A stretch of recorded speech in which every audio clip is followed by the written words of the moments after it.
Do do do. Hey guys, Hi. Yo, hey. in the commander's chair. We've got Always. Sean and a new face over here. Hi, nice to meet you. This is Hello. Carrie. Hey Carrie, nice to meet you. Nice to meet you too. Carrie Hempel. How long have you been part of the space team? Yeah. Part of the I'm- space team? Officially, I'd say about a month and a half. Right? Yeah, she Yeah. joined Oh, the cool. space team like about a month and a half. Whenever quarantine started, we I think really was kicked it into gear. March 12th, Yeah. Oh if we're gonna damn! be exact. What divine timing? Dude. Yeah, Yeah. no kidding. Can you hear me? I mean, you can because you answered the last three things I said, so you've Yeah. probably been able to hear me. You're not as loud as I am, so I need to fix that. Pump us up.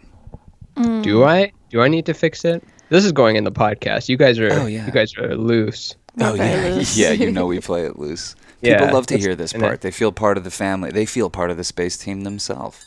Oh yeah. Is the video going up too, or just the We might Just- do the video because we are recording it. cool video? I've got to add extra to it. Make sure lighting is good. Oh, you look incredible. Oh, man. Oh, I don't even see my ass. You or guys my do look face. like you're in a you look like you're in a magic land for sure. Oh, yeah, I there's am. like You've been stars here. on the wall. It's like pink and it's very magical, very dreamy. He's in beautiful Silver Lake, Los Angeles, in this like just typical what I think of as like typical Los Angeles apartment. Like when I was a kid and I thought about California, it's like what I would think it was like. You walk outside Oh, and you really? see dreamy I hill thought it views. was- Yeah. I thought it was very, superficial before I discovered outside of West Hollywood and Beverly Hills and those places. At first, I thought LA was just that plastic surgery LA, and then I discovered here and it was like, oh, it's cool. Oh yeah, totally. When did you move to LA? Because you're from Austin, aren't you? 2013. Oh man, that went by fast. 7 years. That just went by. Is there Yeah. any other place you'd rather be isolated and left inside forever?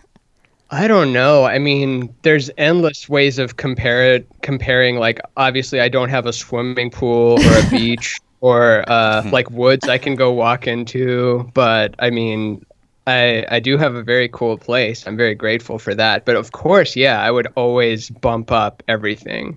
My imagination has no limit as to how I can imagine things could be better. But I try not to be like that. But of course, yeah, we all do, right? It's like, yeah, this is good, but I could do with more. It could be nicer, couldn't it? Are you still not smoking, Cass? Yeah. Yeah. I had a puff on 420 and it got me blazed for like 3 to 4 hours. So Nice. I don't mind my my method right now. It's a So, good wow. idea. Oh yeah, the joint, excellent. It wouldn't be Very Ape without the joint. No. Like making the smoke half of the world. What about you guys? How are you guys holding up in quarantine? I haven't caught the last few episodes, so I'm kind of in the dark as to your life. Oh, our life's awesome. I don't know. Cass, why don't you guys I describe feel it? like our life has been really dreamy as of late because we're at the beginning of what's a new relationship where we get to dose on each other every day, which we wouldn't have been able to do because Carrie has a real job, you know. Oh, you're a straight person? What's your job? I work at Food Network. Oh, cool. I think, right? Do you Yeah. give Bobby Flay like advice No, or something? Bobby Flay's in the LA offices. So Oh, so I'm you- in the New you York give Emerald, offices. Emerald, Mario Batali, Rachel Ray, I've met Rachel Ray. she was Gianna- really great. I met Gianna De Gianna. Laurentiis. I met Guy Fieri recently. That was pretty cool. Cool. Oh, Is he very nice or very douchey? Well, I didn't interact with him too much. I kind of just keep to my corner. But yeah, I'm an observer. But from what I saw, he seemed pretty cool. I think he'd be Pretty chill. so fun. Like, imagine taking acid with Guy Fieri. Like, don't you think you would probably have the funniest, most fun trip? If there's food involved, yeah. especially. There was a Yeah. lot of food involved in that day. It was pretty cool. Take you Just to Yeah, seeing he'll it. he'll make trash can nachos for you just out of stuff out of your fridge. Yeah, man. Yeah, gonna put some light flaky crust, kicks butt. Yeah, so she's in Yeah. the regular world a little bit, like, if you can even call production that, because that's its own weird entity. But yeah, we all met each other and really like started grooving. Like right as soon as we met, we were like really, really grooving with each other. And last time we were out there with you, you were asking us, you were like, so you guys like look for other partners, or are you trying to throuple around? We're like, no, stop, that ain't us, man. We're not, like that. That's something that happened, but like that's just not who we consider ourselves at all. And then yeah, I guess we're finding ourselves in this situation again. But this girl just swept us off our feet. Like it was just like fuck, and we just have such a good time. So like the quarantine's been really easy in that sense. It really feels like I wouldn't want to step into this new reality with anyone else. I feel really supported because Carrie's like already on the tip of let's reuse everything. Let's make this into something else. Let's cook the most delicious meal with what we have left. Let's milk almonds and then take those almonds and turn it into granola bars. Like I'm hashtag spoiled, hashtag blessed, hashtag all the things. Hashtag grateful, hashtag, and it feels like we together can do some really special things because we all, I think, balance each other and play off each other's skills and support each other. So I'm excited where this is going to go. Hell yeah. Yeah. Do you guys, are you all in the same place? Yeah. Or do you still have your old place? You just moved out of it just as the quarantine started? No. Oh, my place? Yeah, Yeah. Carrie. Oh, no, my place is still fine, up and running, paid for, whatnot. You just don't go to it? Well, my roommates are watching my cats. I go back there like a couple days every few other days. I don't know. It comes in waves. I'll be here for like a week, go home for a couple days, stay here for another week, and yeah. Are you a deadhead as well? I wouldn't say nearly as much as these two. Well, of course not.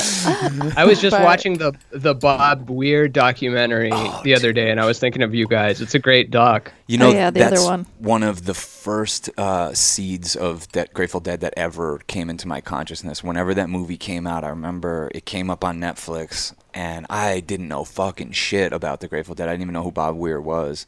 And I was just cleaning my house and put that on in the background. And the music throughout was the only thing. I wasn't even paying attention to the story. Just the music was catching me. And I was like, oh, damn, man, there's some fucking good songs here. And that was one of the first things that ever turned me on to the Dead. And then Devin and I, our mutual friend, the Wizard, who introduced us, we took 2 hits of acid one day, and he put on Live Dead. And that was what just so I was like, oh, there's no turning back. I was like, I fucking love this band. Ramin, are you Isn't it crazy that he's an old man now, and he's the kid. He's the little baby in the Dead, and now he's the old man, and John Mayer is the kid. Yeah. Right? Even John Mayer's like 45 or some shit. Yeah, I know. It's so weird. crazy. How's your one more deadhead? thing. Go One ahead. technical question. Am I supposed to be recording my audio? Because you guys' audio sucks, but I recognize that you're taping it individually over there. Give us your local audio, and I think it will delight the fans for sure. Oh, okay. I should start it now then, because I wasn't starting it. Fucker. Okay. All right. Starting local audio now. Okay. About 10 minutes into this podcast, Ramin's he's been in this room with us now, and he transported over here. I mean, are you saving this audio that did we lose that 10 minutes, or is that how we captured? We have a copy of it. Okay, too, good. so Yeah, well you done. guys are professionals. We've got production, we've got filmmaker, we've got filmmaker organizer. And Cass is wearing my shirt. Cool. Yeah, hell yeah. We're trying to do, in case we do put this out on video, we're trying to help your business. At least. Oh, thank you. This is my favorite shirt ever. Yeah. I did cut off the sleeves though. Capitalism is crumbling, but I would like to be the last building that falls in the capitalist paradigm. We have some of your other stuff. I mean, are you guys on? Oh, yay! Yay! That's actually a collector's edition now. There's never going to be that one. You can still get, but Infinite Elephants hard copy. There's no more of those being printed. I feel very special. There might be a paperback one, but how do you guys feel about this long term in terms of, like, obviously it's the apocalypse, but apocalypse doesn't mean the end. It means just big change. And I don't think we were ever going to get socialism. They were never going to give us socialism. Like, we have to make it ourselves outside of that that paradigm. Like, it's never about asking and then giving it to us. Because if they did give it to us, it wouldn't be the real thing. It would be some bastardized, warped version of it, as we've seen in other places. So are you guys optimistic about this long tail, not short-term tail? Hell yeah. I mean, we hit highs on the daily. You know, I think everyone is going through the like, wow, this is the future, so bringing in the socialist psychedelic future we all dreamed of and need desperately, because we are abusing and raping our planet, and now we need to switch it up. And this is, I get these like, wow, oh my God, it's beautiful, it's happening. And then of course, like, the complete opposite. But oh yeah, you gotta have the complete opposite there. You gotta pepper it with that bad feelings. Yeah, totally. The other night, Cass said something really funny. We were like coming down off acid, which we should talk about. But she was like, I'm almost more scared of it going back to normal than anything. Yeah. And I was like, you know what? Actually, probably the most terrifying future that I could dream of is that somehow everything just kind of reboots, like back to normal. The whip cracks and everyone just gets back to normal. Everyone's debt is in place. No one got a raise. They left us hanging with just this $1,200, and it's just like, boom, everything boots back up. So a lot of people are going to die, and that's that. Boom, let's go. That's probably the most terrifying future I can imagine. Pretty much everything else I think would be a lot better. I think this is teaching us that we want to take care of each other. I know, like, that's something that the left, or the so-called left, whatever you want to call it, just, you know, more open-hearted people preach about all the time. But I think that's something that's really getting into our programming right now, is to care about each other again and meaningful. Yeah, change. have you seen like so sometimes landlords will say that rent is still due, but then you'll see lawyers who represent evictions saying, I'm not going to do any eviction cases, and then you see locksmiths saying, I'm not going to change any locks. So even if the actual person saying rent is still due, the other people that they need in order to enforce that eviction, not all of them, but a lot of them are saying like, no, I'm just not going to help you evict this person. That's beautiful. So it's kind of cool that at the grassroots level, there's a lot of uncertainty. It's a total consciousness crack that we're all going through collectively. And we're at this time where, you know, I like know that I should reuse plastic bags, but like I'm actually reusing my Ziplocs now. You know what I mean? Like, and it required, I'm embarrassed to say, but like, I'm not as good of a person as I want to be. And this is bringing out better qualities in myself and in the way I want to have my relationship with the earth and the world, which is by being more conscious and more sustainable and reusing stuff. And I don't think that would have happened if it wasn't precipitated by this global pandemic, honestly. It like never does. Yeah, no. Right? Yeah, it never happens unless like we get some kick in the ass. Like I always think about a school teacher saying, all right, class, get it together now. And then, of course, the class doesn't listen. And then they keep saying it like that. And then when they finally slam their hand on the table and yell at you, then the class kind of straightens up. So totally. We're in that part of it. And it's weird. I don't know how many woo-woo, esoteric, channeler, intuitive, psychic people you associate with, but I'm seeing a lot of people that predicted the shit. Totally, They predicted it in December and November with like the dates saying some big shift was going to happen, an earthquake, terrorist attack, an asteroid, something was going to happen that was going to keep us all inside and force us to collaborate, and it was going to be some kind of collapse, and then sure enough, it wasn't. No one predicted COVID-19, that specific strain of flu, but they did predict some kind of thing that was going to throw a wrench in the gear. The stars were aligned for this. Yeah, even she was saying the stars were aligned for this, but like I remember towards the end of 2019. So many people with this energy, and I guess it's the end of every year, but really because it was the end of a decade, this energy of just like, fuck this, let's move on, 2020, whoop, whoop, that's going to be the shit. You know, like I just know it, everything's going to be popping off 2020. And I remembered like just being like, I don't know, just settle in. We have this moment. Who knows if 2020 is even coming, like that. Just that weird feeling of like, let's not get too ahead of ourselves. And then this thing, we go into 2020, and this thing comes crashing down on us that is called 19. You know, it's like, chill, pause, back a second. You know, like it just feels like just, I don't know. little weird. Yeah, the same way that all the characters are like, you know, we've got Trump that's been around since the 80s. We've got Biden, who's like old thing, which I wasn't on board with Biden, but I'm 100% Biden now because I saw him tweet Trump is bad. So Biden's the guy. I haven't seen that tweet. Wow. Yeah, I it changed my mind about yesterday. him. Great tweet. Wow. Okay. Yeah. He said this administration's an abomination. So he's the guy. He's the guy we need to get behind now. Yeah, totally. Oh man, it's kind of funny because I honestly couldn't see my future last year. You know, like usually I have like a 10-year plan, a 5-year plan, a 1-year plan, a 1-month plan. It was coming around to us renewing our lease, and we just were like, I don't know. Like, I don't know where this is going. I don't know what our life's going to look like. Like, we don't have anything like kids or some sort of job or anything to tether to. And I just, like, future was blank. For both of us. We were just both like, cool. We're really enjoying our life, but... But now I'm like, there's no surprise there. You know, right? Oh, yeah. There's no surprise there. We knew. I get this feeling all the time where I know it's just neurosis, but like I'm not finished with 2018. I'm not done with 2016. And then I'll be like, no, those are gone. Like, why are you telling yourself to finish the thing that you should have finished in 2018? You can't get it anymore. And same with 2019, except for the COVID. You ever do that with conversations and like you're sitting there and you're like finishing a conversation that maybe even never had, or like winning arguments in your head and like doing all these like playing out all these like just like what the fuck are these like little strands of anxiety that are playing out in like little conversations in my head? It used to be a real problem, and something that, I mean, nothing really cures it forever, but a huge shift in my brain was that guy, Mitch Horowitz, you know, the guy that writes about the occult. He introduced Noah to Neville Goddard, which changed Noah into Neville Goddard. Right. Now Noah is Neville Goddard. Totally.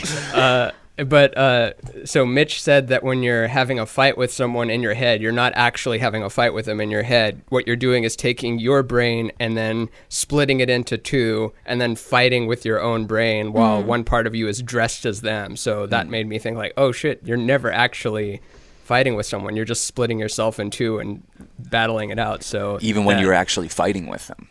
Yeah, that's especially the tricky part. Yeah, especially. Let's talk about Noah for a second. Yeah, Noah. Dude, like we were worried about that guy, but we were like, you know what? The stuff he preaches is to like believe in people, and like I'll be hell bent if I don't believe in Noah, you know, by what he's saying. And I was like, wait, you were worried about who, Noah? Yeah, of course. You know. Oh yeah, on paper. Yeah. On paper, he was losing his mind and throwing everything away. But now it's like the strangeness of reality has kind of caught up with everyone. It's like, is he crazy? No, because being rational in today is like the craziest thing you can do. Being crazy is completely rational. And it worked out for him in that like he wasn't supposed to be with the person he's with now. They weren't getting along, and now he has a new girlfriend. And we watched very closely this whole transformation, and like we supported him throughout, but there were moments that you worry about your friend and like want to see him, you know, stay tethered to something. But he's taught us a lot in his process and stuck to his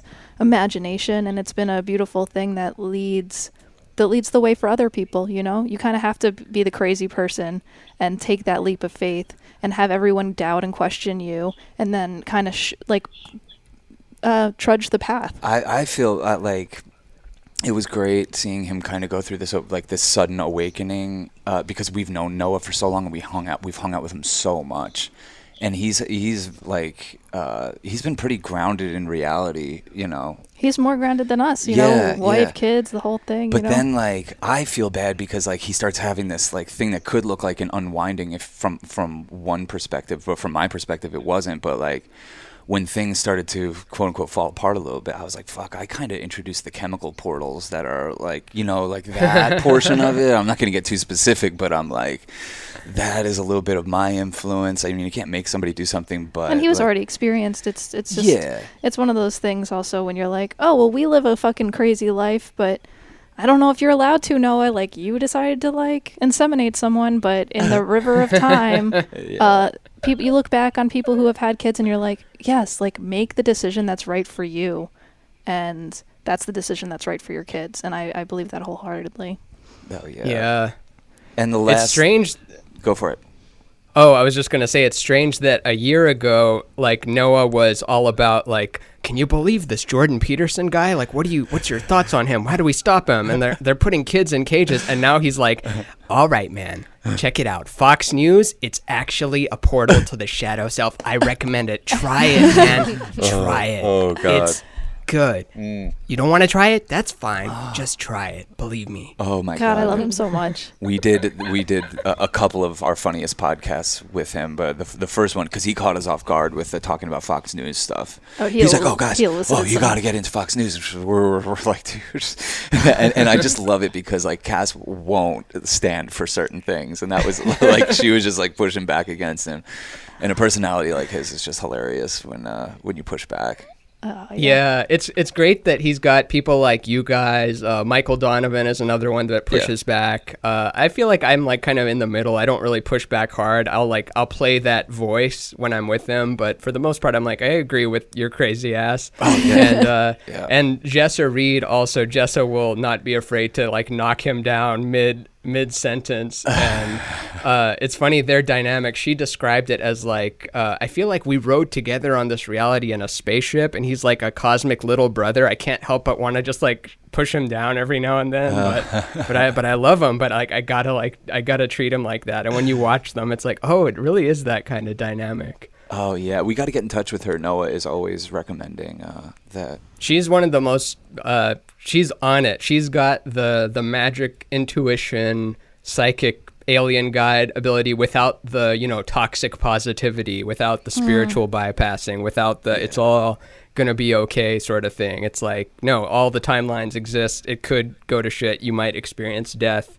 You might be trapped for 10,000 years. It's not about that. She's very arsenal energy, to use her words. There's arsenal energy, healer energy, and image setter. So there's artists, the Reiki healer, psychic tarot people, and there's arsenal people just want to tear down the old world. And the old world is not sticking around for long. Oh, we might be arsonist, and that's why we're probably having an all right time right now.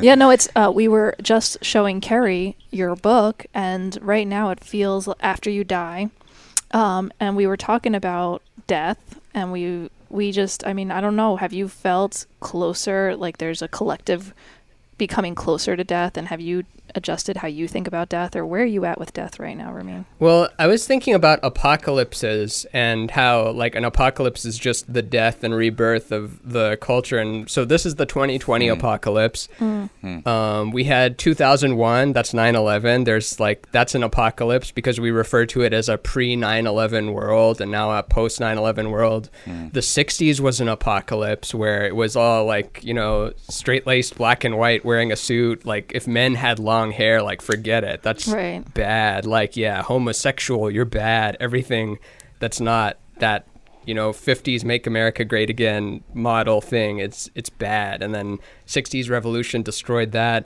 2012, the Mayan apocalypse, that one is a smartphone apocalypse. Social media, that's when we really went into the cell phone hard. We had internet, but we didn't live in social media. And that was when, if you look at the numbers of cell phone usage, and if you look at the numbers in which Donald Trump tweeted, he tweeted so much that year. Like he figured it out that year that like whether you love him or hate him, he figured out how to electrify the grid in a way that we all get off on, whether we like it or not. Like that's what he's doing. He's making I think I was talking about this to Noah, where if you were an alien looking at Earth and looking what everybody's posting, like people that hate Trump or love Trump, they're still posting his image, even if you're posting text that's this big saying that you hate him, but the image is huge. So it's like, oh, who's this primate that they're all posting about? Is that their ruler? Like, no, it's not our ruler. No, it looks like it's your ruler. You're posting him fucking everywhere. So he figured that out. And I'm hoping people are kind of getting hip to that. Like, sharing the tweets is not a good idea, even if you're saying this tweet bad. Like, it's time to give your energy to ideas that are helping, not just confront ideas that are bad. Even though I'm bringing him up there, so I'm hypocritical in that bringing him up a lot. It's like we had a rule for a little bit, all of us, like, oh, okay, I'm not going to talk about Trump on the thing. And then enough time goes by, it's like, fuck it, I'll talk about I'll talk about Trump. Well, there was a time. I mean, because we had our podcast already up and going before he was elected, and there was a time, especially right after, where it was just like, okay, I could literally rant and rave about this guy every time, all the time, but like, who's that going to help? So I almost did the opposite. Like, we're not going to mention this guy's name for a long time, and like kind of get out of that form of consciousness, because you almost had to. But, yeah. Now it's like, whatever. Everybody knows this guy's a fucking joke. He knows he's a joke. What else is there to be said about him? Remember when presidency was serious, and now it's these like two geriatric guys, and it's like it used to be all about the election cycle, and this pandemic kind of changed that a lot, where now we don't really care. We care, but that's not going to fix it. And we know that it's not going to fix it. Yeah. Well, it's that's why this is a beautiful gift, and Trump is a beautiful gift in a way, because to live through a time like this as a critical thinker, like, I can't see how you could look at this and say, oh, things were working, let's go back to that. I think it's more of a like, we gotta start over. Like, if this guy could be in charge, what the fuck were we doing? Like, what are we even? If this guy could be in charge during a time like this, like, this just like, it's just the revealer of all revealers. I don't want him in charge.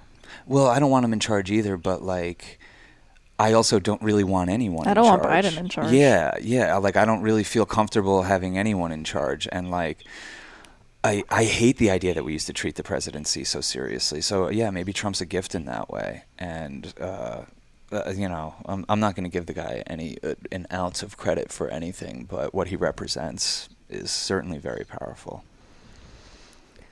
Ramin, how are you doing? In life, how are you doing in quarantine? How's your isolation going? You're lagging a bit. Can you repeat that? I said, how is your isolation going? How has this been going for you? How's it been?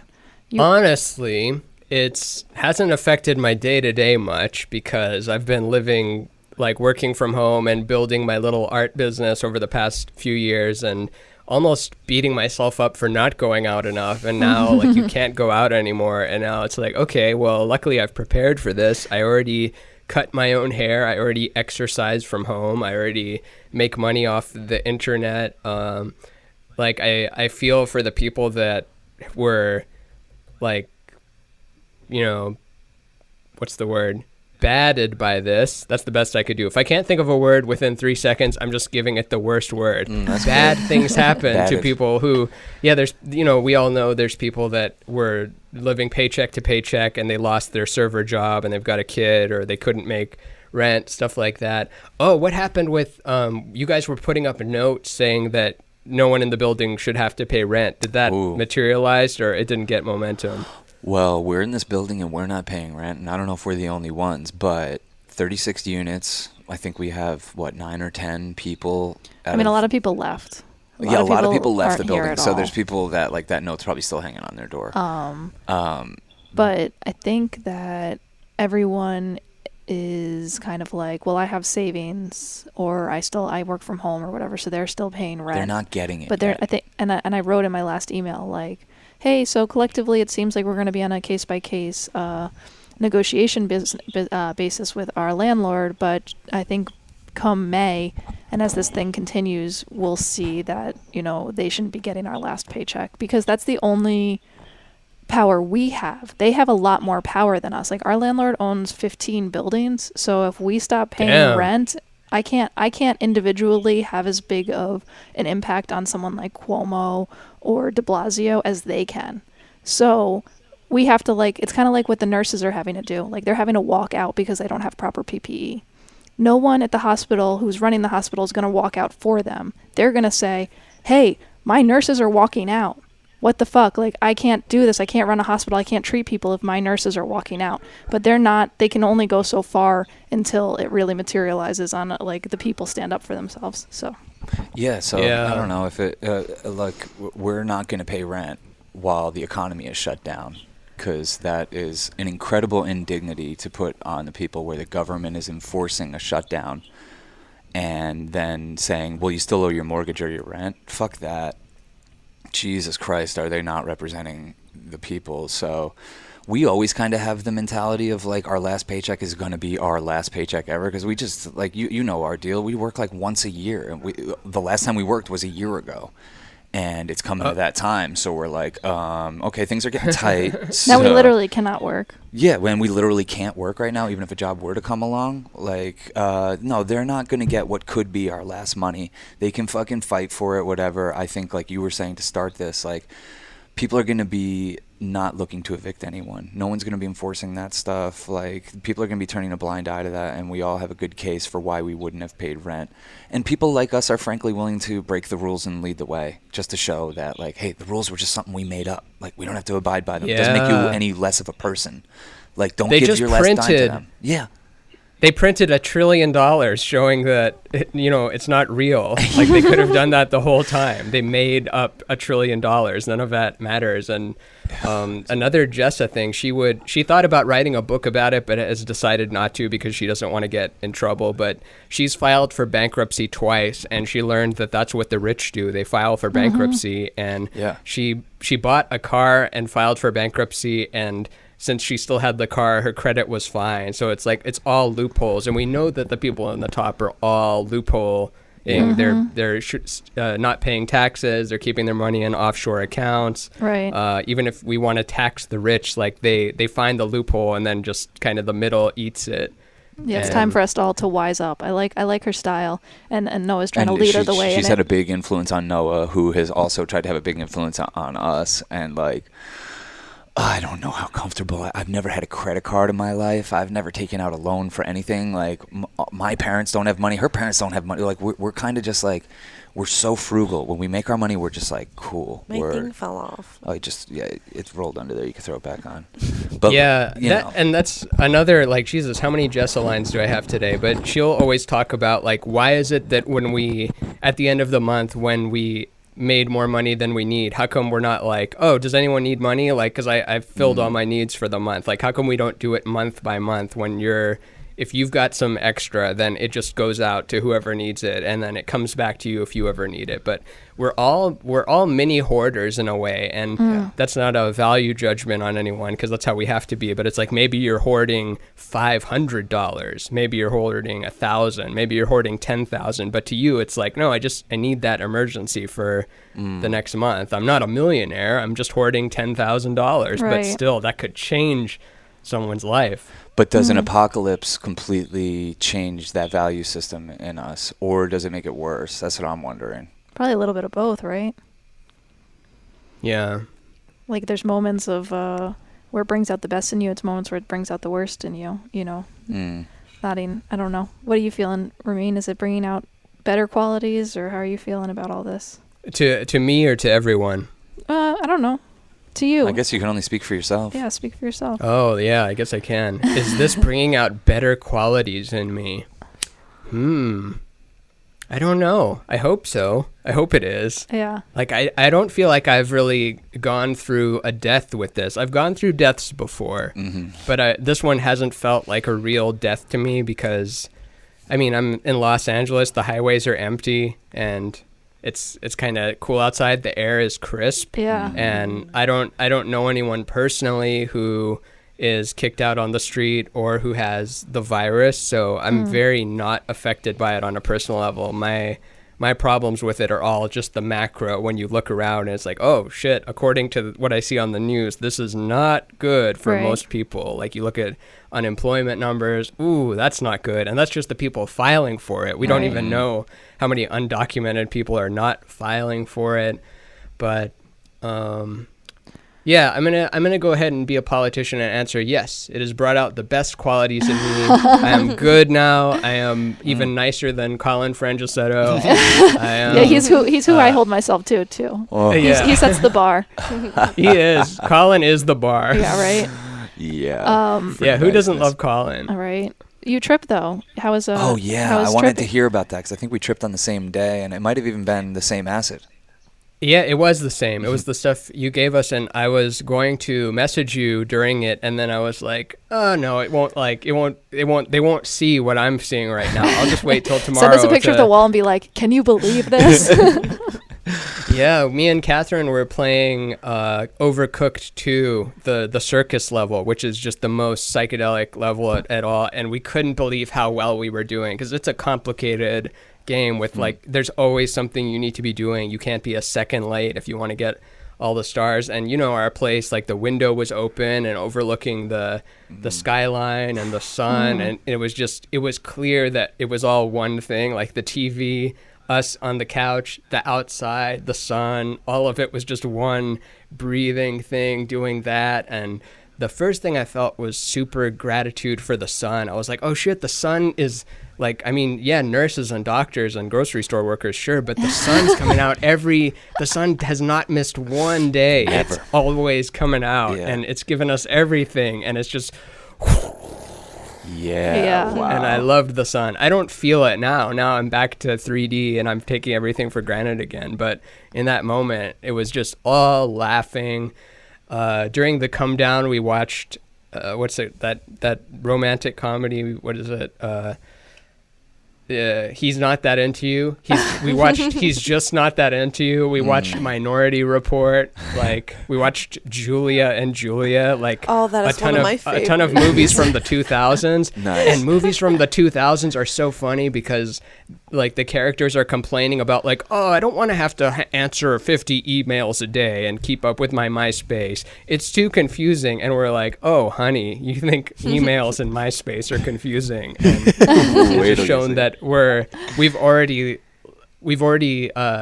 repainted the world like a dozen times since the 2000s. Like, all that shit is gone. Wow.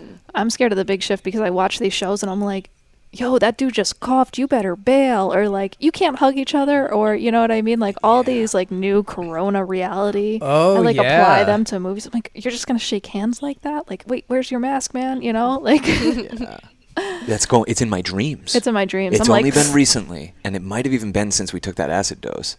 But in my dream, I'm like, oh shit, where's my mask? What the fuck? I'm just breathing here? I'm just fucking breathing like normal in this grocery store? Yo, fuck, man. Yeah, that kind of shit is really crazy. Yeah. Well, so what did you, like, just woke up and decided that day? Well, no, we'd been planning it for a while. Oh, cool. And, yeah, wanted it to be just right. And it was just right.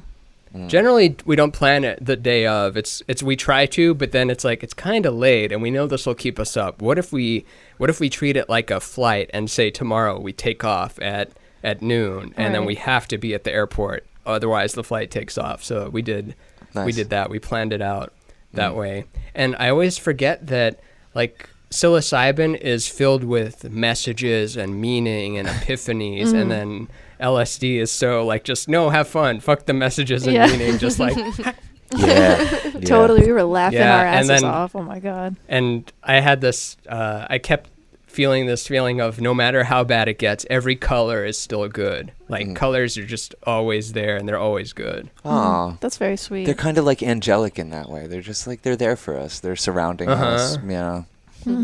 They love us, maybe, hopefully, as much as we love them. Yeah. Have you ever seen those videos of those people who are colorblind and they give them those new glasses that help them see color, and they'll put them in a room of balloon and flowers, and like it'll mostly be men, because men are mostly colorblind, and also men are worse at showing emotion. So it's funny seeing like a guy try to hold in his emotion for like, he's like, yeah, purple's getting me here. Wow. Yeah, because it's probably calibrating something. The way sound can, I believe, you know. Oh, yeah. We had some wild synchronicities on our trip where we got this like sudden urge to make sourdough, and we were making that, or we wanted to, but we didn't have the ingredients. This is what I'm saying. Okay, something got kicked loose that day. And like basically Carrie just came bursting into the room. She's like, by the way, we're not going to get into the practice of making sourdough because I just looked into what it involves. And then we were like, well, what does it involve? And we started getting, and then next thing you know, we're like, fuck it, we'll do it. And then just synchronicity after synchronicity all day. Everyone posting about sourdough, showing pictures of their fucking sourdough, all this kind of shit. And that was one of many weird things. But we did the same thing as you. We planned and did like a very intentional takeoff. And Cass and I haven't taken a big dose of acid Since in a while, October. right? Since October, since we went out there at the Desert Days Fest. Let's do dream interpretation. What is the sourdough? Is it the rising of Yeah. the yeast, and we are the yeast, like the seemingly tiny, like insignificant bacteria thing, and we're like rising the new society? We Is like that it? I continue don't to know. rise and fall. Yeah, Just have to. Ooh, I like it that. falls too. it does. Well, like just like that, we saw someone post it. She posted her fresh baked sourdough as we were talking about this, and it was like just like that.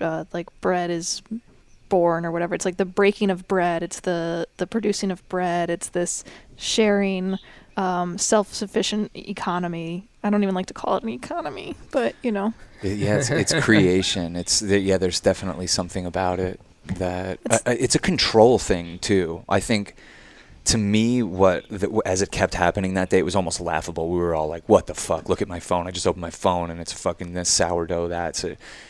I think like it was that many days into the quarantine, and we're all been quarantined all this time, that something kicked in where we wanted like some sort of control, and you kind of look around like, what can I do? And for some reason that got in everyone's head at once. Maybe, I don't know. Yeah, you can feed this bread, Oh baby. yeah. We decided it's the only baby we're willing to have right now. Yeah, it is. The sourdough baby. We will have this baby. Yeah, we have to get a lot of supplies first. but- Yeah, but if anyone's hearing happening. this, we are accepting supplies. Yeah, we will accept sourdough starters from anyone listening. Yeah, that's what we're in the market for. Have you been getting, like, I know that all the stores are out of flour, but something cool is that restaurants are selling their flour and things because they don't have as much use for it, and you get restaurant grade flour Ooh, good and idea. yeast too. Ooh, What maybe if we'll we have could to make call a couple some calls. places? Yeah. Yeah, that's a fucking good idea. Yeah. Are you a baker, Carrie? I think I'm more of a cook than a baker, but More of a cook? I do. Do you like Bon cooking Appetit, the YouTube channel? sometimes. She's a Food sort Network of. girl. I'm Sort of. definitely a Food Network person, but I mean, I think I was always fall towards tasty videos more than Bon Appetit. Oh, Tasty's great too. I think it was great, but I feel like now they're just like running out of things to come up with. But that's just my. It was a good opinion. run. It was a good run, but yeah, I'm more of a Food Yeah. Network person. But I do love cooking. That's why I like Julie and Julia so much. That's one of my favorite. Oh, Julie and movies. Julia rules. Still holds up. It's That was the second such time a I've great seen it, movie. actually. Who's it? Yeah, and I love- Meryl Streep, isn't it? Meryl Streep and Yeah. Amy Adams. Meryl Streep is a better Julia Child than Julia Child. Like now when I see a video of Julia Child, I'm like, that's not Julia Child. Give me the other lady. And It's then- like, oh, she's doing a Meryl Streep impersonation. yeah. Did you ever see? And sorry, finish your thing. What? Say what you were gonna say. Well, did you see Julie and Julia? I don't want to spoil it. No, I mean, I feel like we're gonna. I knew you were gonna react like Well, that. now we have to watch it. Yeah, we might have to watch this movie. Okay, I won't spoil it. You'll see. Mm. It's not like she's her mother or anything, but there is somewhat of a twist where you wouldn't have expected that ending. You think the ending's gonna go some way, and then you're like, oh shit! But I like that this is a better ending. It's more real life that way. It's Yeah. more harsh. Yeah. But in Yeah. the harshness, they find the beauty is in the harshness. Yeah. I feel like that movie. Did you see Tom Hanks as fucking Mr. Rogers? Tom Hanks is Mr. Rogers. No, I never saw that. Yeah, just don't. Like, I feel like they were trying to capitalize on like that kind of movie, and it just it's one of the most forgettable movies I've ever seen. Well, just because the documentary is so good and you get a true sense of Mr. Rogers, you don't need to see Tom Hanks dress up as Mr. Rogers. Yeah, Yeah, Personally. those are big shoes to fill. yeah, and No pun intended, because he takes off his shoes. I guess. Yeah, that's true. He does, and he puts on shoes though. Yeah, it always puzzled me how many like wardrobe changes he did. I'm like, he changed into the same thing because he's home. Like it's not pajamas. He just wore different clothes because he's inside. That puzzled me as a young boy, but Yeah. Yeah, I watched some Mr. Wizard, or not Mr. Wizard World. Who were we talking about? Mr. Rogers. Mr. Rogers. Mr. Wizard's World was awesome too. yeah, you should see Julia and Julia. What about other music docs? Have you seen the Miles doc, the Miles Davis documentary? Oh no, I would love to. Is That's it a good out? one too. Birth of the Cool. No, That sounds That one's awesome. good. Mm. It's fun just seeing, like, look at the 40s. There's no computers at all. People were just people. Yeah. And of course, yeah, racism and all that stuff. Like there was tons of bad, but the cool part of it was that I love computers. I love that we can connect like this. I love computer games. I love creativity that technology has brought. But also, if nobody gets computers, it is fun to live in that world where like you just were a person. Yeah, God, I imagine that if you could get in a time machine somehow, or inhabit the consciousness of a 1940s person for a second, it'd be utterly terrifying. I think for a lot of people right now, we'd be like, whoa, what the fuck, get me back to fucking 2020. A little tight. You know, I don't like where there's like words you can't say or...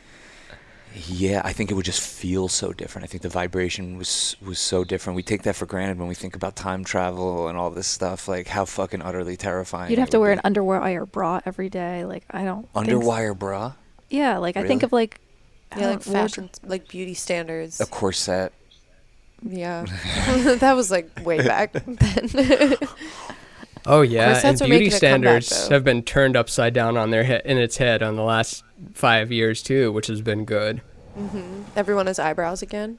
Yeah. Some people have too big of eyebrows now, but Yeah, it's a look. thing. Yeah. So But there People was brought one back body eyebrows. shape before. There was one sexual style and one body shape that was acceptable, and now it's everything. Yeah. Yeah, everything's on the table again. yeah, Yeah. Yeah. that's true. That's fucking dope. I hadn't even thought of that. That's one of those things you can't realize until retrospect. You're like, yo, it used to be actually a lot tighter not that long ago. Yeah. People Do you know? used Do to you know put- Robin? Oh no, you go. People used to put what? I was gonna say people like I don't remember what year this is from, but like women used to put this like glow in the dark makeup on, but it would only glow in the dark because it was full of radiation, and people would be like, Oh my God. putting it on their face and like using it in beauty products, and then like years later they found out people are dying from it. Jesus Ooh. Christ. Oh, What damn. year But- was that? I'd have to look it up. Oh my I don't wanna give gosh. but a long time ago. People had to suffer for their beauty. Yeah. Are you worried about 5G? No. No. Yeah. No. Yeah, probably. I mean, I am. I read a whole... I watched a whole... Someone... a friend sent me a YouTube video, and I watched it about 5G, and I was like, okay, this is not the source of the virus. Like, 5G is not spreading corona, but that doesn't mean it's not going to exacerbate it. And that we don't have I didn't even true- know there was a conspiracy of it. People think that is corona. Yeah, it's getting very convoluted and Yeah. confused. Like, Oh, as yeah. if there wouldn't be corona if there wasn't 5G, because 5G, they rolled it out in Wuhan originally and that sort of thing. But yeah, I think we definitely have to be nervous about what frequencies we're pumping out and what it does to the bees and what it does to us. And I believe in following the science and not being scared to question things and to be a conspiracy theorist, because fuck, now look back and how many things were conspiracy theories way back then that ended up being real. But yeah, what do you think? Are you scared of 5G? I'm not afraid of it, but whenever someone brings up the arguments against it, I'm like, well, I can't counter that. That is a legitimate concern. But I think I just come from a very big picture optimist place where I think that we're not separate from our technology. I think that technology is just the way a flower is blooming. Like, we're here to make the tools, and human beings are not separate from the tools they create, and it's just kind of flowering to the next level. While it might melt our DNA, and maybe Right. that is going to be the catalyst that makes us go into the matrix pods, because right now it's like, I'm not getting into a matrix pod. And then if 5G melts our DNA, it's like, okay, I'm going to get in that matrix pod because You there's will die nowhere for else this. to go. Yeah. You will But die for it this doesn't. technology. They said the same thing about televisions too. Like, don't sit in front of the TV all day; you'll go blind and things like that. And now we spend all day looking at a screen. We live from the neck up, and with VR, it's like just taped right to my eyeballs. Which I love VR. Hey VR. Do you fuck with Yay. VR? Yeah, Sure it's pretty thing. fun. Oh, cool. I didn't know. Man, I wish I would have tried that when I was over there. I asked you, and you said, "You know what? I want to try it when it's really good." Oh, And yeah, I was yeah. like, oh, that's a good plan too. But Yeah. I'm such a, I don't know. I like to just incrementally experience things, take them for granted, and then go up the next increment, take it for granted, next increment, like a good virus. I definitely like a good human being. I want the first time I put on VR to be like a DMT experience, like where I'm shocked by what I just felt. And I we're probably like close to that if it's not already there, you know. Do you have the hand things? The what hand things? The hand things for the VR So set? there's what's cool is it's got these joysticks, but recently, like about 2 months ago, they rolled out hand tracking. So the camera on the outside of the headset tracks where your hands are, and when your hands move, it's gotten really good. So to click on something, you do this. To make it bigger, you do that. To swipe, you do this. It's super intuitive, and it's so liberating to just be in that world. There's even meditation apps that you control with your eyes. You look in a direction, and then you start traveling in that direction. So it can be a really helpful way if you really want to veg out. Like, you don't even want to do laptop in bed where you're doing that, or even a mouse. You're just eyeballs, like moving around a virtual like alien world. It's super fun. And it makes, like, our brains are so easy to trick, like, you know, optical illusions. You can know that there's an optical illusion, and the optical illusion is still doing the shit to you. And same with in VR, when you put it on, like, your brain is like, I am here. I know I'm in my room, and I'm not standing over this cliff, but like, to fall down that cliff, like, it does something to your heart rate. You're like, oh shit, I'm really there. And you acclimate a little bit, but it is cool how you can trick your brain into being in these new worlds, especially during quarantine. You can go anywhere in the VR realm. Oh yeah, man, that's what I hope to do. So, like, that would be next level for a podcast. Like, if, like, when we were out there doing a podcast with you, if we just threw a VR thing right in the middle and people could just be sitting there with us while we're doing whippets and fucking going crazy. That's what we're I've been getting hoping there. the future of movies would become. Yeah. Like, a movie would be like some interactive, like, 3D projection or some, like, virtual world where you could, like, go into the movie. Yeah. And, like, I feel like that'd be kind of cool. Imagine a movie like Dazed and Confused in VR. Yeah. You're like in the car with them, like, looking around. Right. It's coming. Yeah, right. I think like the 2000s were about the computer, and then the 2010s were about the phone. I really think that this decade is going to be about VR and augmented reality. It's not at scale yet, but I think that it's going to become more of a thing. Because it's fun. Like, I think Michael Garfield was saying it. Like, he's like, when am I going to be able to dance my social media job? Like, I'm grateful I have a job, but I don't like to sit and click all day. How come I can't dance my shit? How come I can't? That's how I feel about editing. I'm like, I just want to be in a world where I'm just like, okay, cool, this clip goes here, and I'm actually just moving it around. That would be pretty neat. You could, like, pick up the clip and, like, physically, like, see what it is, like, you know, cut it up and stuff. That's got to be right around the corner. If someone put the technology already exists for what we're talking about, right? Yeah, pretty much. You would just have to make the program for it. Are you creating in that world yet, Ramin? I want to enter Ramin's world. Yeah. One more time, Cass. I said, are you creating in this world yet? Because I want to be in Ramin's world. Yeah. In the VR world? Yeah. Nothing substantial. Nothing substantial. I will share it when I've got stuff, but there's Tilt Brush, there's Sculpt VR, there's Colorscape. They're pretty cool tools, but I haven't gotten the hang of them yet. Like, I'm so natural with a pen and paper, and then this one, it's like kind of clunky. I still haven't figured out what I want to do with it yet, but there's so much potential for it, and we are going to be walking into each other's worlds.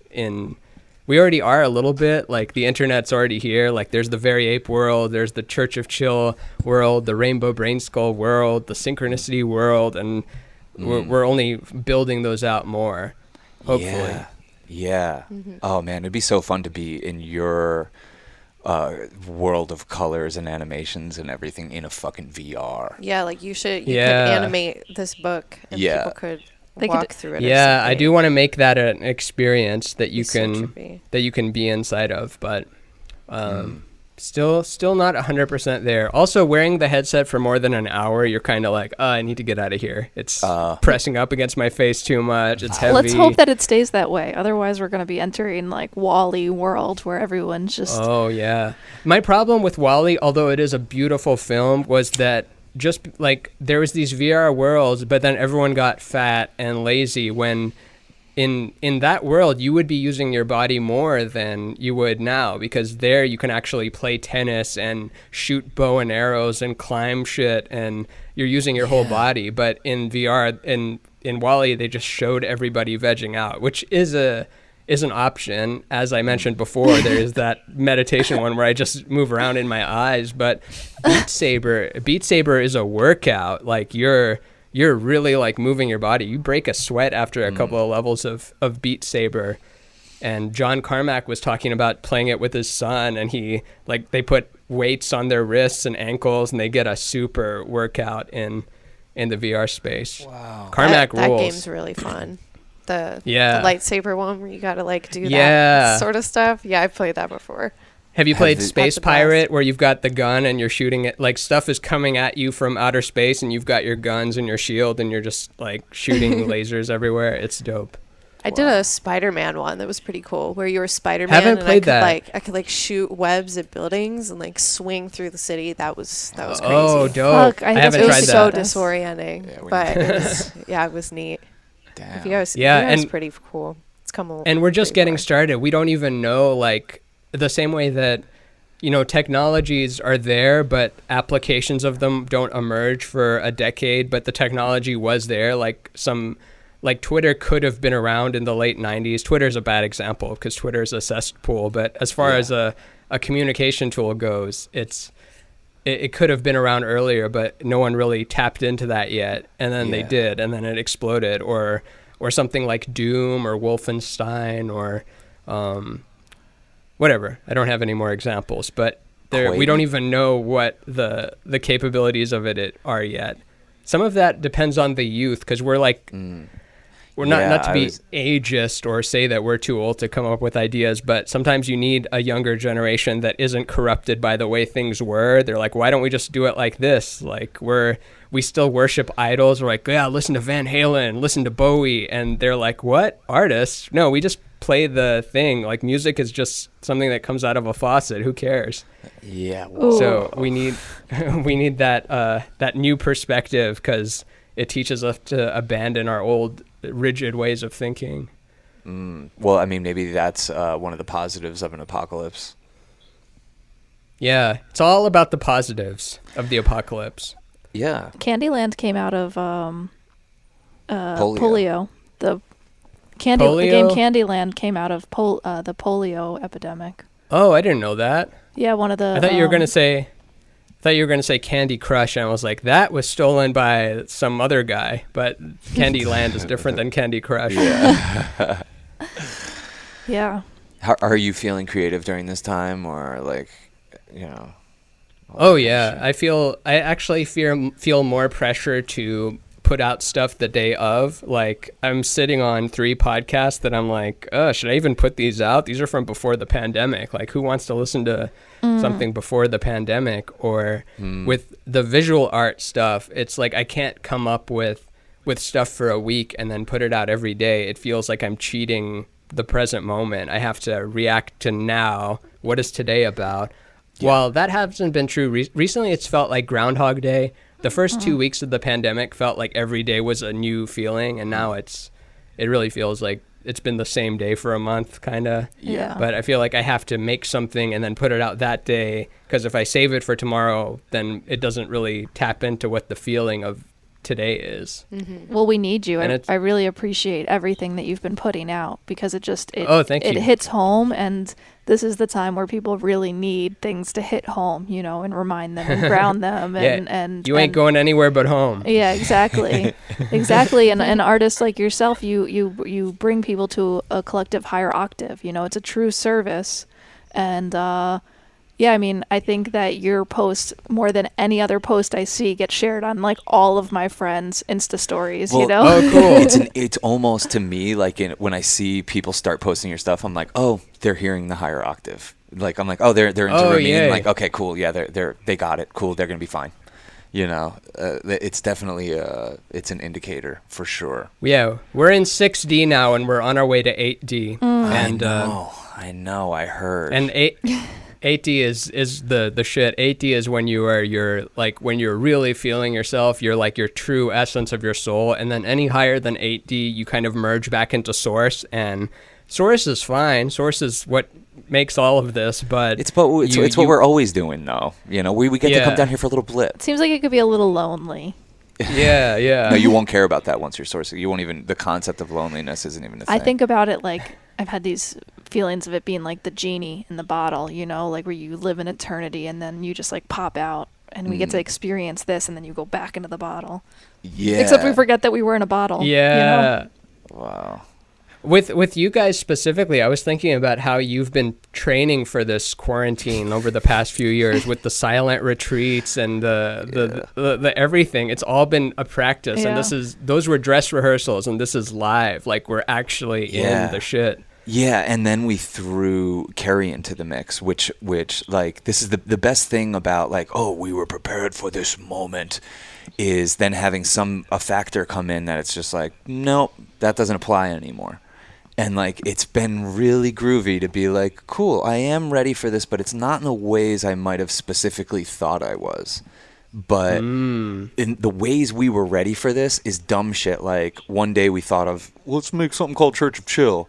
And then we poured our energy into that vibe for 2 years, and now everyone has to be in that vibe. So we were holding that kind of space, but like that, we thought we were preparing for this by going on a vision quest and sitting in silence for this many days and taking this psychedelic and that. But like really, like it was like Church of Chill and being good freelancers who know how to go long stretches of time without working, and like deprogramming from our internal capitalism those fears that like, oh, I'm not being productive. Like that's more the stuff than anything specifically. Like, you know, I'm glad we did vision quests and silent retreats and stuff, but I'm also glad that Carrie's here so we can't convince ourselves that that's a good idea to do right now, because it's not. Now it's time to just have an easygoing time. It's time to Sean and I definitely joke that like if Carrie wasn't here, we would be like on each other's shit. Like, all right, we're gonna do a fast from Friday night to Sunday. You're gonna eat right now? Oh, wow. You think you're gonna eat? Okay, well I'll be in the bedroom fasting. You know. Yeah, we would be like, a lot more self-serious. You guys have the tendency to do. You're doing too much in the realm of not doing anything. Like you're making not doing stuff into a thing. Like, oh, it's Friday, we're gonna not do shit. And then Saturday, we're really not going to do shit. I'm not going to look at you. Saturday's going to be don't look at each other Saturday. And not out of anger, but out of the present moment. But it's great because I think what we're all collectively going through is something that we're always in tune with it, which is this like kind of thing of trying to resensitize ourselves.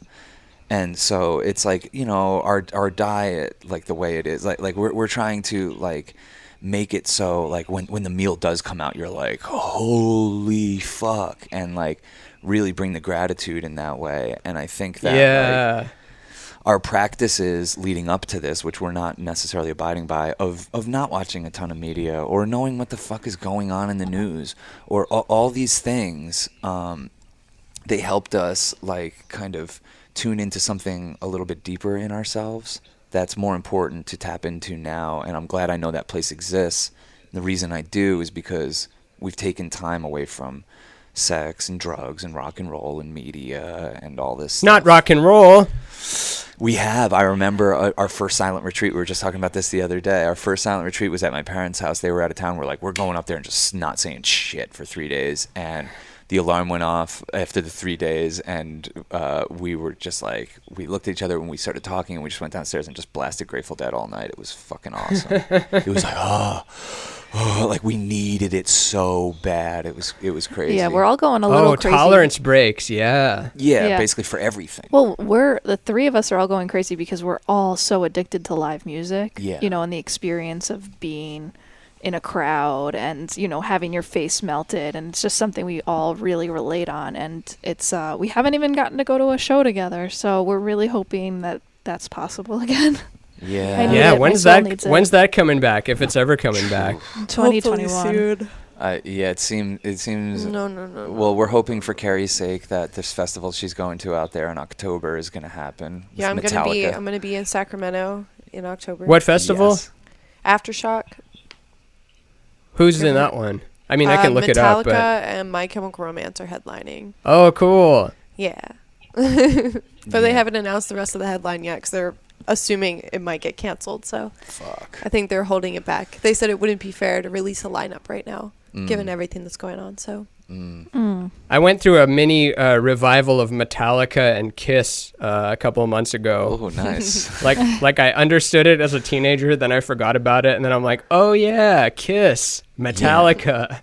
Yeah. love Metallica. Like it served you. It served you at some point. It's baked into your DNA somewhere. So it's always funny when you like find those things again. That maybe, like for me at least, I'm very consciously like, I'm going to take a step back from this kind of music. And then when I find it again, I'm like, man, why was I being so weird and hard on myself? This is fucking medicine too. Like, it all is. Did I ever talk to you about that YouTube show String Theory? I love it just as a guitar player, that it shows a different guitarist every week, and they'll talk about how they started playing and all that bullshit. And Dave Navarro from Jane's Addiction was... like, yeah, I'll go through a phase where I'll listen to one person, like I'll pick David Gilmour from Pink Floyd, and I'll listen to nothing but David Gilmour, and then for 6 months I won't like any music at all. Like I won't touch the guitar. I just won't. It just doesn't resonate with me. And then I'll pick it up again in 6 months, and I was like, oh shit! Even the people at the upper echelons, they're not all about taking in stuff. They're like, oh, I'm sick of taking in stuff. I'm just not going to listen to music for 6 months. Yeah. Oh, definitely. I bet you they get fucking really sick of it. I mean, if I could make music, I could see doing that. So maybe one day. I hope Have you been playing with anything? You've been playing with a guitar and with a harpsichord, with anything? Guitar. A triangle? We diddle around. The triangle. You know what happened with us? Do you know the 5 shapes of freedom? No. No. You could teach us. You know? Okay. Yeah. Dweezil Zappa teaches it better, but he's got... So we like if you learn the pentatonic scale and then you learn the 5 shapes of freedom, then you can play in any key. You can solo over anything if you just remember those 5 shapes. And for me, it unlocked a ton of shit. I'm like, why didn't anybody teach me that before? That's so...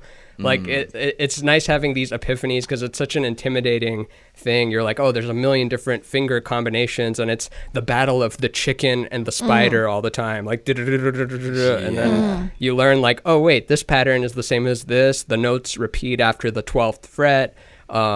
This pentatonic scale is always going to be this shape no matter what, no matter where it is on the neck. And then when you mix, like, 3 different fundamentals together, you're like, holy shit, now it all... And then from there, you start to appreciate tone. You realize that, like, B.B. King played the same 5 notes, but nobody played them like him. Like, he got his essence to shine through, but it wasn't like he knew all the notes or he played the most notes. It was very limited. Hendrix, too. Hendrix, very, like, kind of within-a-box blues player with his own, you know, magic creativity that no one did before, but the fundamentals are very good. I'm a big fan of fundamentals. Oh yeah. Yeah, no, now So then you can shine. you got us excited because Sean at least can hold a rhythm. He can like just I need to show him the 2 chords, but once I show him the 2 chords, he's like, "How about this?" Well, I find it at this stage, and I don't know, like if I got really advanced, if it would be like this, but like at this stage, I find it very easy to write songs. Like it just, I'm like, oh, okay, cool. I know these things. Like here's what would sound right with those. Like it seems obvious because they're easy chords. I don't know. Like we're learning, but I love the feeling of writing a song. I really like. It feels. Ooh, man, I could see how that you would want to devote a few lifetimes to that, maybe. Oh, yeah, at least. Whoa. And right now, your limitations are your strength, because if you knew too much, you wouldn't know what to do. You're like, what key should I make it in? What should I put for the bridge? But if you only know 2 chords, you're like, well, this is what's for dinner, these 2 chords. Yeah, let's see if I can shine through with just the 2 chords. Exactly. There's a guy I saw on NPR Tiny Desk Concerts whose name was like Brushy One String or something, and he literally just has 1 string that he strummed 1 note, and then for the chorus it's a different note, but it's like, oh shit, he figured out 1 string a guitar, and it's interesting. Have you ever looked into the work of Bobby McFerrin? Oh, of course, yeah. Dude. Don't Worry, Be Happy was one of the first records I had. Had that? Oh my god. Yeah, I had Yo-Yo Ma and Bobby McFerrin. They do Flight of the Bumblebee, and Pop was gonna buy you a brand new bag or something. Apparently, Yo-Yo Ma never had improvised before he met Bobby McFerrin, and Bobby McFerrin was the one that really pulled that out of him and encouraged him. Oh to yeah, start because just Yo-Yo Ma's father would have beat his ass if he improvised, probably. Mm-hmm. Yeah, exactly. But look up, I mean, for anyone listening to this, you've probably already seen it. Like, look up Bobby McFerrin on YouTube. There's a 7-minute clip of him in a stadium of people, an outdoor stadium, and he just has with a looper pedal. He doesn't even. I don't even know if he has it. He's just playing. He's just like, yeah. And he gets everyone singing along with him. He's not saying anything. Says There's one no thing. lyrics. I think he says one root. thing. He tells people to stop clapping. He says stop clapping. That's Yeah. the only thing he ever says in the whole thing, because everyone starts trying to clap along. He's like, no, just everyone sing. But yeah, Straight magic. I love that one. Yeah, I think it's the one where he's wearing like a red shirt, I think, and he's got the dreadlocks. Yep. And there's another one where he does a TED talk and he's jumping, like he goes ba ba ba, and then like he jumps without singing the 5th time, and the audience finishes it. He's like, oh, interesting. Like, whether you're a musician or not, everybody knows what comes next in that pentatonic. Like, it's ingrained in us. And everywhere I go in the world, no matter how sophisticated they are, like, human beings at the root level understand that. And that was a cool... I love the Ultra Masters, because they like make it so simple. Like one step below Ultra Master, you're like too complicated. It's too like and then if you get to the upper top, it's like, all right, here's what kindergarten is, and then they're like, oh man. wait, so what are you calling them? Ultra Masters? Is he an Ultra Master? Bobby McFerrin for sure. Bobby McFerrin, yeah, Ultra Master. Jimi Hendrix, yeah, Ascended Master. Yeah, Eddie Hazel, another Ascended Master. Dean Ween. Guitar Dames and Things. What is it? Fuck, that's one of my favorites. Guitar Dames and Strange Things. Yeah, what is it? dude. Yeah, California Dreamin'. So Goes the Story. What About It? Zappa, Frank Zappa. You guys should get this quarantine to get into Frank Zappa. Dude.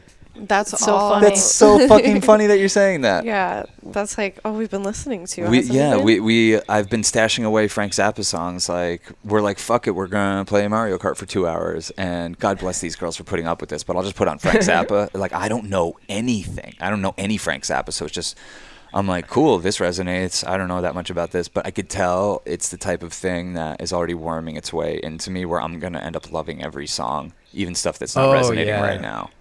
Yeah, what are some that resonate?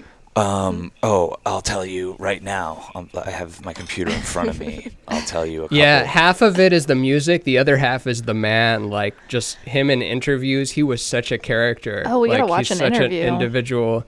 There's a compilation of 9 hours of Frank, and there's even... Someone made a documentary called Eat That Question, and it's literally just clips of Zappa. There's no talking heads. There's no question. Like, there's no narrator saying what he did. It's just clips of him in interviews in his own words, and they made a good documentary out of it. I'll check that out. Oh, yeah, so what are the tracks? I love this song, Inca Roads. Oh, Inca Roads is so complex. You know that one? Oh, yeah. Okay, cool. Inca Roads, I'm loving. Montana is a great song off the album Gonna be a Overnight dental Sensation. floss tycoon. Yeah, dude. Oh, you know your shit. Okay, cool. Oh, yeah. I was loving one called Zoot Allures. I'm riding a small tiny horse. Yeah. Mighty little, he's a good horse. Nanook Rubs It. That's a great one. Stinkfoot. Oh, you got to listen to all of Apostrophe, because that's part of... Apostrophe is the concept album where Nanook is the Eskimo that is going through that journey, and I think Nanook Rubs It is like track number 4. Oh, okay. Wow. See, I'm getting these completely out of order, but you know, Peaches and Regalia. It's good. You know that one? Oh, Peaches and Regalia is beautiful. Yeah. There's one that was. Do do do do do do do do. Yeah. Do do do do do do do do. Do do do do do. How did you get into Frank Zappa, man? Because it is like a definitely. My steep friend barrier to showed it to entry. me. I played in bands in high school, and we would always share music with each other. And my friend showed me The Muffin Man. Dude, And that's at one of first I these thought songs. Yeah. I love that song. And I thought it was like kind of a just at first you kind of put him in the category of Weird Al, and you're like, oh, he makes goofy songs. And then I think when I was working on some, I don't know what it was, but I wanted to listen to full records. Somehow I stumbled upon Apostrophe, and I remember listening to that nonstop. Also, Green Day's American Idiot. That was when I discovered it. Oh, which American yes. Idiot was a great album. Yeah. Like not I still the love title that track, album. who cares? But the rest of it, like the ballad, not ballad stuff, you know, the longer operatic shit that they would do with it. I thought that was a great Green Day record. Yeah. But I remember listening to those two back to back. Then I discovered Overnight Sensation, then Hot Rats, then from there it was over. Yeah, I got to get into Hot Rats. I don't have one. Oh, I have Willie the Pimp on here. Is the only one I have from Hot Rats. Oh, Willie the Pimp is good. Yeah, but I mean, I only have 12 songs on my Frank Zappa playlist right now. I'm still very happy with that. It's just started, so I'm loving it. It's weird how music can do this, and maybe some people who haven't experienced this might not believe it, but like it will expand your consciousness. Like getting into the Grateful Dead and allowing that to just fucking wash over me every day. It's been good for my soul. It's like something I needed to experience on this pass through. So maybe that will be the same. I don't know. Cool. Imagine being Bob Weir's biological father, and then just one day, like, what's the story is like his other son. He's like, do you know anyone by the name of Bob Weir? He's like, the only one I know that plays guitar for the Grateful Dead. know. And then it's like, oh, it's his son. Well, I'm not asking for money or anything. Just want to be your friend. Yeah, dude. We're and friends like, now. God, imagine like just being friends with Bob Weir. That would be so cool. Oh yeah, he's an intense, like, just his eyes, like the intensity there. You can see it when he was young, and it's still there when he's older. And I just imagine I don't know what John Mayer was like, or I don't really know what Bob Weir was like, but in my head I have this version of him kind of telling him how it is, like. Like him saying that, like, yeah, I had that life too. I was the young, hot guitar player dude, like, doing that. But here's how it really Just is. stay away from my daughter. Pretty much. Like Bob Weir has a hot daughter, and John Mayer's hanging around, and God knows what the fuck's gonna happen there. Ramin, have you seen the one on Amazon, the The Grateful Dead six-part documentary series? No. Should I do that next? Yeah, Dude, definitely. What's that called? A Long Strange Trip. Long Strange Trip? Okay, I'll try You'll be that. a fan Yeah. after that. If you're not like Deadhead, you'll watch that and be like, oh yeah, this is like it ties into everything we've been talking about, and it tells their story really well. This is a side story, but have you seen Sunshine Makers? Oh, that's so familiar. Is that Documentary about LSD. Yeah. That's definitely No. another one to watch. No, I haven't seen that one. It's really good. It's about Orange Sunshine, right? Yeah. That one batch that doesn't exist It's about, anymore, like, and it was like Nick Sands the best and- batch. Yeah. No, I haven't seen that, but I will. Put them on the list, and we're gonna watch that Miles Davis. Yeah. What doc. what else? Is there anything else we should watch? What was the thing? 5 freedoms. 5 freedom. Oh, the freedom. 5 Shapes of Freedom Yeah, we're gonna watch for the that. guitar. We're gonna watch some yeah, of that. and then Dweezil Zappa. yeah. which Dweezil is so different from Frank, but he has very much been like a good like he's carried on his legacy in terms of recreating performances, but he's not the tapped into source creator that his father was. Because I mean, how can you be? Like you've got to have that. He's still young switched too. on. Give him some time. Jeez, he's Ramin. not Oh that yeah, young. yeah. Maybe he is. Maybe he just hasn't done it yet. But You know who really captures the Frank Zappa essence, I feel like, better than anyone? The Frank Zappa hologram.